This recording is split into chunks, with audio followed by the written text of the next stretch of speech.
সামনে কাজী আব্দুর রহমান সাহেব কিছু বক্তব্য উপস্থাপন করবেন। আসসালামু আলাইকুম রহমতুল্লাহ।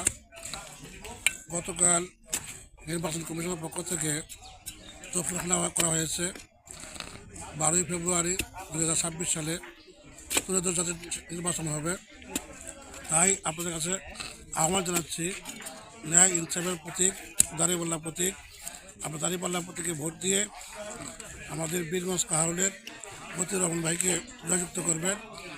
এবং সেই সুবাদে আপনাদের কাছে আমি আজকে আমাদের কেন্দ্র ঘোষিত নির্বাচন কমিশনার ঘোষিত যে আমাদের প্রতীকগুলো দেওয়া ছিল সেগুলো আমরা এখন ইতিমধ্যেই নামে ফেলতেছি।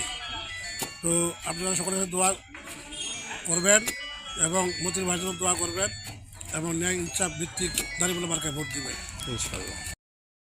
আসসালামু আলাইকুম সম্মানিত ভাইরা, 1 নং শিবরামপুর ইউনিয়ন কর্তৃক উত্তোলিত দাঁড়িপাল্লা প্রতীক গতকাল নির্বাচনী তফসিল ঘোষণার পর আজকে 1 নং শিবরামপুর ইউনিয়নের সম্মানিত আমি কাজী আব্দুর রহমান সাহেবের উপস্থিতিতে তিনার নির্দেশে আমরা দাঁড়িপাল্লা প্রতীক অবনমিত করব। সাথে স্থানীয় দায়িত্বশীল ভাইয়েরা আছে, যে আমাদের কাজী আব্দুর রহমান সাহেব নিজেই ওই দাঁড়িপাল্লা প্রতীকের যে বাস আছে ওইটার গোড়া করে দিল, উদ্বোধন করে দিল।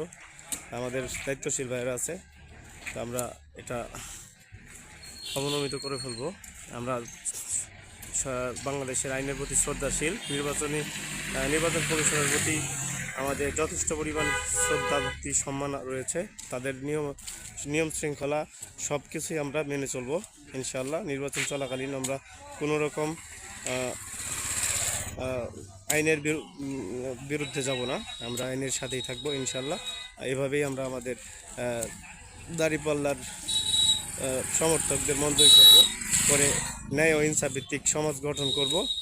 তো এই